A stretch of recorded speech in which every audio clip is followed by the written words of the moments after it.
Hello everybody, it is Caleb and I am back with another DMX in Unreal update. This one is a big one and it is thanks very largely to all of my Patreon subscribers. Thank you all for supporting me and staying subscribed. I know this last update honestly wasn't that good. So thank you to those that stay subscribed. Eterno, thanks to you for subscribing. Cameron Hurtz, thank you for becoming a sponsor. I've got to spend some time with my team, or with your team. Secret Meeting, thank you. Stephen Thompson, thank you for staying. Maxime Rouleau-Villenueve, thank you. Aaron Sanchez, thank you. ENDVR, Matt Ford, Tom Hill, Atsy Tk, Léo-paul Ossola, Jesse Magana, MK Ultra, IMAD KAISS, Dini, egimba, thank you for the recommendation on the Source 4s. We'll get to that. Fatih Turkmen, hope everything's going well. I got to chat with you. Bruno Oliveira, thank you. And 248, thank you everybody for supporting this endeavor in getting Unreal Engine visualization tools into the hands of more people and pushing this development further than Epic Games has taken it.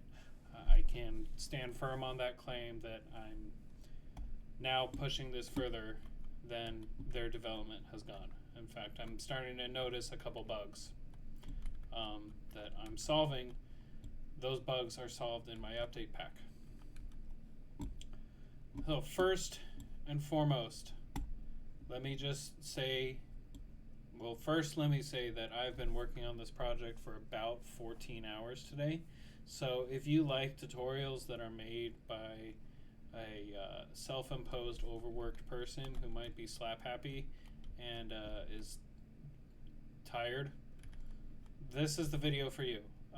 If you have trouble following me, don't worry, I am going to make a more detailed video coming up soon, and we'll be able to go into more detail with more readily available content than I have now.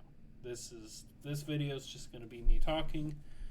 I'm going to try to address everything, but there is going to be some things that I probably forget and kind of brush over, or the opposite, I might spend too much time on something. So let's get into it. If you have been following me for a while, you know that I've been learning this as I go, building as I go, and it has been one heck of a learning curve. Because of that, if you were to look at the Titan 2 blueprint and then compare that to the S2 blueprint or the JDC1 blueprint, or especially the Pixelline blueprint, which was done, later on, you'll notice a big difference in how those blueprints went together. It was almost like two people wrote them. It was very different, kind of hard to follow between the two. So what I've done is essentially unified all of these blueprints to operate in the same general way. I've got a couple ways that I do it. So if the fixture has a RGB matrix and a white matrix, I have to use an enumerator and just put the entire fixture profile into one dimmer channel matrix and then sort out all the matrix cells. But essentially how they all go together is housekeeping comes first. Second, I'll run through all my instances and set my master values if I need to.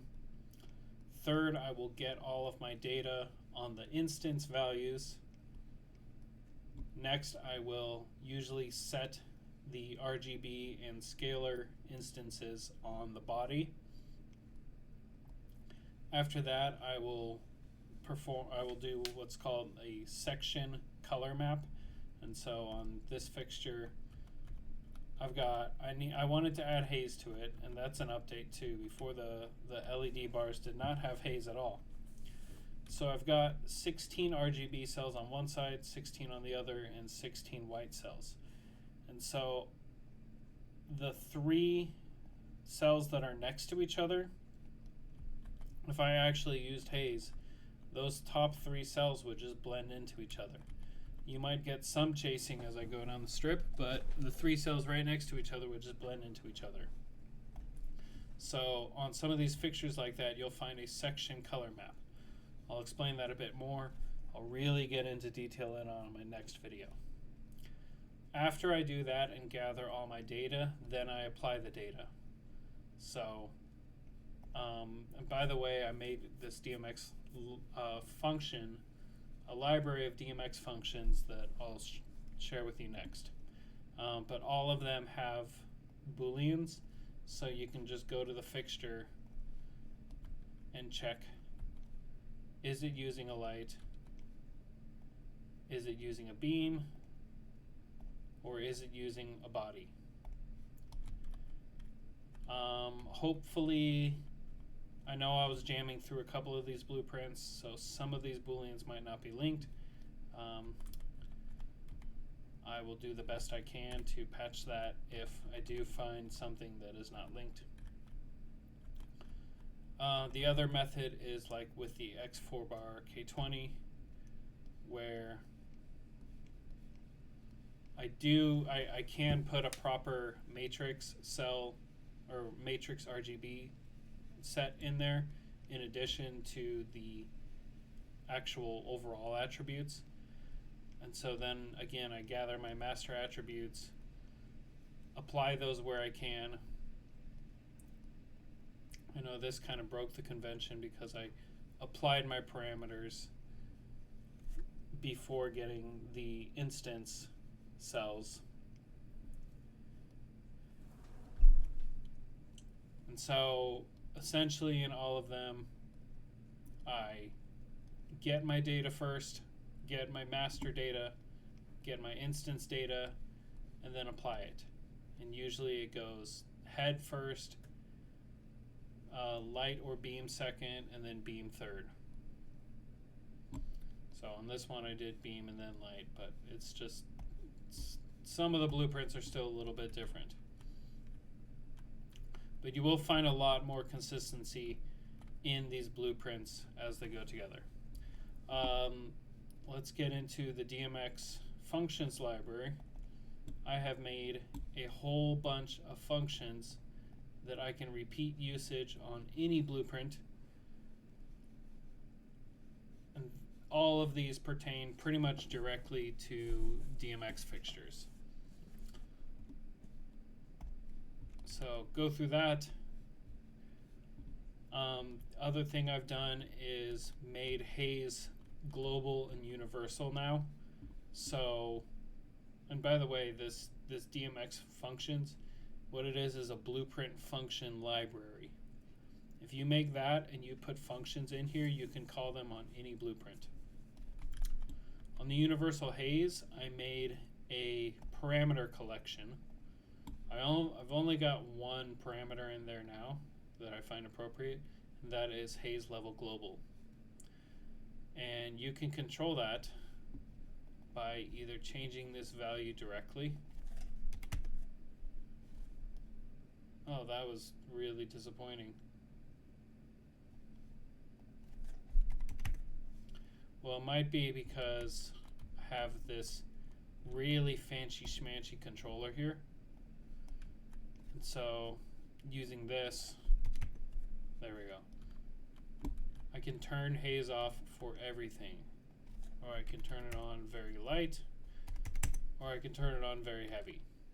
And that affects all fixtures. The only thing I need to do when I set this, to set a blueprint up for this,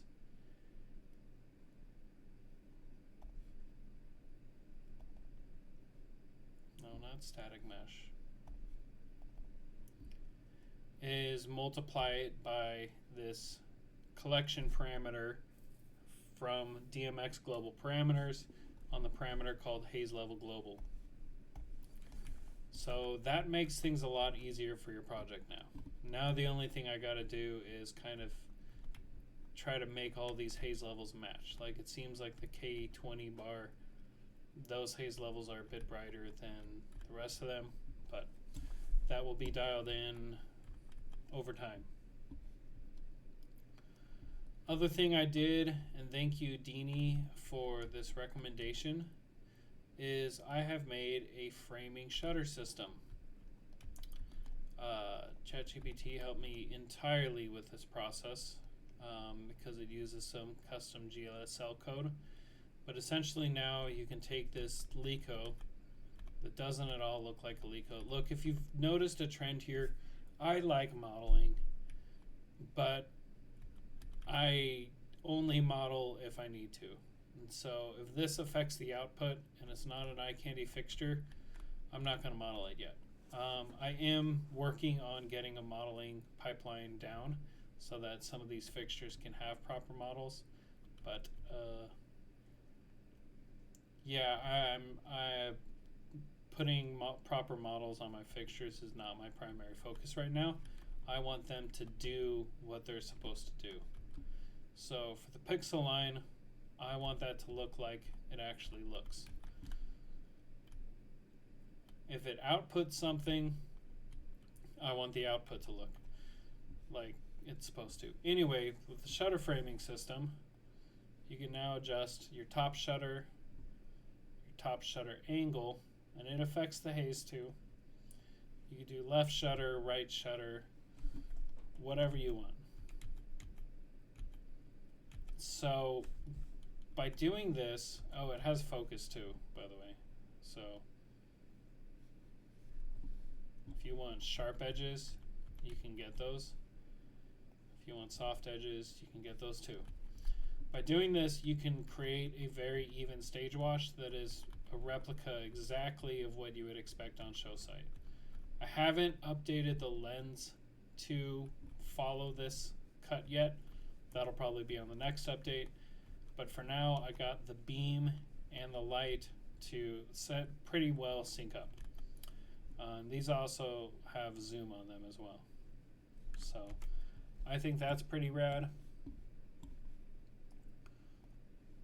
Other thing I did was on these, like if I have to use a dimmer channel matrix for everything, I have done away with using switch on integers and mapping my entire DMX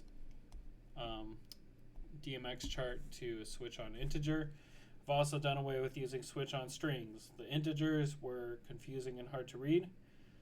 The strings were inefficient. And so by using an enumerator, I get the readability of having words there that we recognize, but the speed of all of these in the computer end and how it reads it, all of these words just being linked to an integer. So it's a very fast system. It's faster to add. It's no longer a map either. It's just an array. So you can just hit add a bunch of times and then set what you need. I did fix the jolt bar FX. So the problem I had with this one, if you look at my DMX map, I have my masters up here. So empty is where there's instances. And you'll notice if I go down, RGB master is index 96. But all of my red, green, and blue cells that use that RGB master are 0 through probably 94, 95.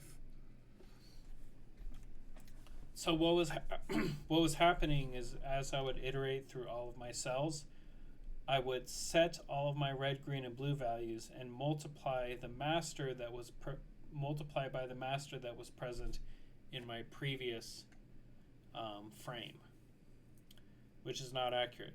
After I would set all those red, green, and blue values, I would then set my master values, which would then, in that DMX frame, do nothing at all to my red, green, and blue values.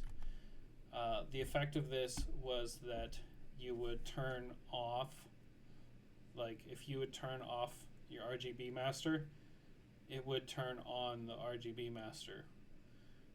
And if you would turn the RGB master on, it would update the cells and multiply them by the last known master value, which was 0. So it was probably a bit mind-numbing if you didn't know what was going on. Another update is that I did correct an error that was going on in the double global wheel component. It was presented as a warning, and it was a divide by zero error. So I fixed that by, and I can show you exactly where it was if I go to, say, the Perseo. And this was in Unreal's version 2. If I edit this divide here, this was not a safe divide before. It was just a regular divide. And so it was dividing by values that were found in the Gobo wheel effect table. Some of those values would end up 0. So I would be dividing by 0. And if you ever think about dividing by 0, just don't. It's going to hurt your head. It's going to hurt the computer. So by using a safe divide here, the safe divide returns 0 if the denominator is 0. If I ever divide anything by 0, it just returns 0. Very safely. There's still a couple warnings that float around, like this one. I thought I fixed this by adding an isValid node. And so what this error is it says access none trying to read property yoke on set visibility on beam, array, body, and light.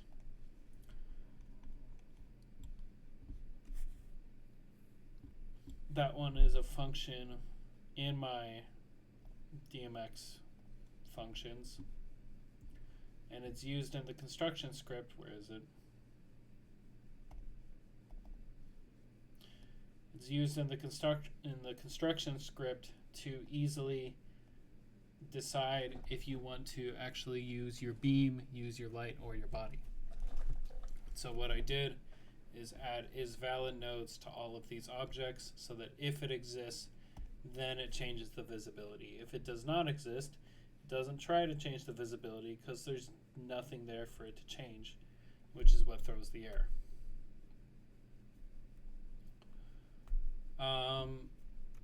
I don't know if I showed this one on my last recording or this one, but like I said, been working a long time today and I'm slap happy. So I have this extremely fancy lighting console here. It looks like a lighting console.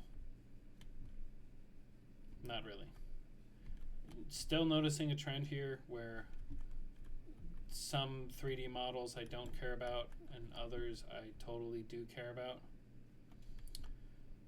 And so what this is a global haze level. I can click on this and change my haze level to 0 and it removes haze for everything. Or I can bring it up and it will increase the haze level.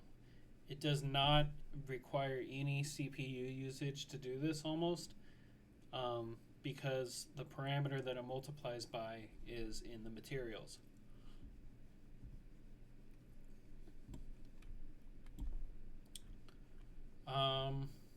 I believe that's it.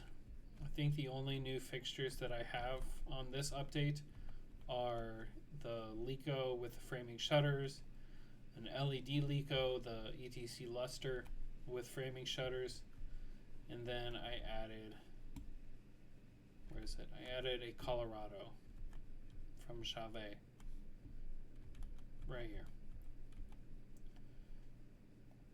So that is the update. If you want to continue following this project, subscribe to this. If you got some value out of this video, like it. And I do hope that you watch the whole thing because I could use the watch time. Thank you everybody for tuning in. I will be kind of dissecting all these upgrades I made and teaching how I did them in some of the coming days. But it was quite a busy month and I used just what little the free time I had to make all these upgrades because it needed to be done. Thank you everybody.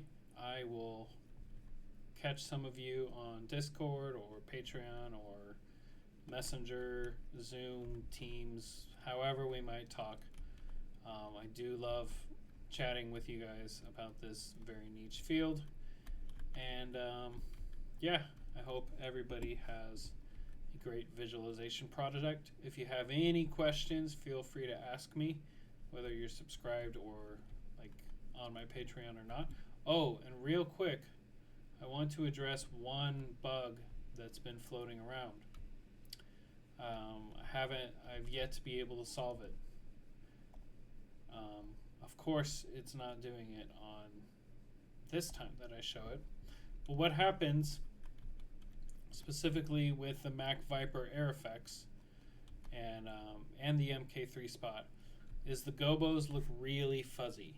It almost looks like there is no gobo there at all. When you change gobos, it just gets a little bit darker.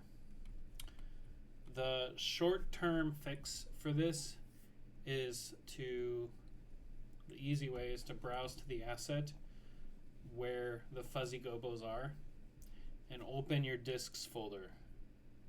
Once you do that, it will properly load in all of these gobo disks at their full resolution, and you'll see that take effect on the gobo disk. Unfortunately, there's no good examples here to show you of that, because all these gobos are in full resolution. But before, the Force 2 was doing it, the MK3 was doing it, and the Mac Viper was doing it. The Ayrtons were fine, Proteus was fine, and BMFLs were fine, or the Robies. The other bug that I noticed is if you go into the control console, and admittedly I do program this with a Grand Maze, so this control console went a bit overlooked. You'll see that some of these are not checked. So let's say you go in here and you want to control this GLP impression with the control console. You click on it, you can't. You try to check the box, you can't. All you gotta do is hit reset on this DMX library and then add in the DMX library again. I found that corrects pretty much everything. That's the reason why I basically duplicated my entire DMX library to another library. Before it was master library, now it's Caleb's library. I thought the library itself was bugged, but as I go about this, I am learning that you just have to reset the DMX library and come back to it, and then you should be able to control all of your fixtures. The other thing I noticed is if you are taking DMX input, even if you're not using it or if it's just static and dead, and you're not changing any parameters, and then you go to hit play on this, everything's going to spaz out. And it does that because this actually outputs DMX. And you would think that if I'm outputting, well, I'm not outputting the same values, and that's the problem. So it gets one frame from my Grand MA, one frame from the control console. I think that is all the update I have. I'm now going to stand behind my lovely lighting desk that can control haze and say goodbye to everybody. So thank you. If you like this video, subscribe. I will be posting more. I will be updating this project as I go. I will be really cranking it out and trying to build some fixtures now that I have a better framework and foundation workflow to actually build with. Thank you, everybody. Look forward to chatting with you. Take care. Happy life.